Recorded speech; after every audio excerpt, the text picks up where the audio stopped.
ಈ ಸೀಸನ್ ಅಲ್ಲಿ ಬರೋ ಇನ್ನೊಂದು ಸ್ಪೆಷಲ್ ಐಟಮ್ ಏನು ಅಂದ್ರೆ ಬಟಾಣಿ. ಅದ್ ನೋಡಿದ್ರೆ ಏನಾದ್ರು ಮಾಡೋಣ ಅನ್ಸುತ್ತೆ. ಸೊ ಬಟಾಣಿ ಯಾಕೆ ಮಾಡಿರೋ ಬಟಾಣಿ ಬಾತ್ ಇದು. ವೆಜಿಟೇಬಲ್ಸ್ ನಿಮ್ ಚಾಯ್ಸ್ ಏನ್ ಬೇಕಾದ್ರೂ ಹಾಕ್ಬೋದು. ನಾನು ಅದ್ರ ಜೊತೆ ನುಗ್ಗೆ ಸೊಪ್ಪು ಹಾಕಿದೀನಿ, ಒಳ್ಳೇದು ಅಂತ ಹೇಳಿ.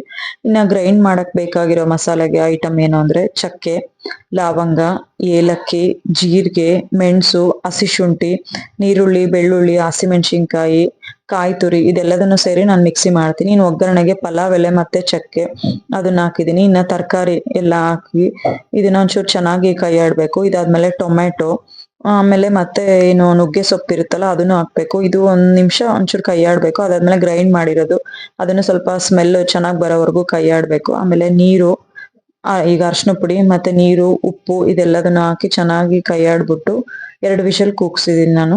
ಅದಾದ್ಮೇಲೆ ಮೇಲ್ಗಡೆ ಏನೇನ್ ಬಂದಿರುತ್ತಲ್ಲ ಐಟಮ್ ಅದ್ ತೆಗಿಬೋದು. ಚಕ್ಕೆ ಅಥವಾ ಪಲಾವ್ ಎಲೆ, ನಿಂಬೆ ಹಣ್ಣು ನಿಮಗೆ ಎಷ್ಟು ಬೇಕೋ ಅಷ್ಟು ಹುಳಿ ಹಾಕಿ ಕೈಯಾಡಿ ಬಡಿಸಿ ಟೇಸ್ಟ್ ಚೆನ್ನಾಗಿರುತ್ತೆ. ಒಂದ್ಸರಿ ಈ ಸೀಸನ್ ಅಲ್ಲಿ ಟ್ರೈ ಮಾಡಿ ನೋಡಿ, ಇಷ್ಟ ಆಗುತ್ತೆ.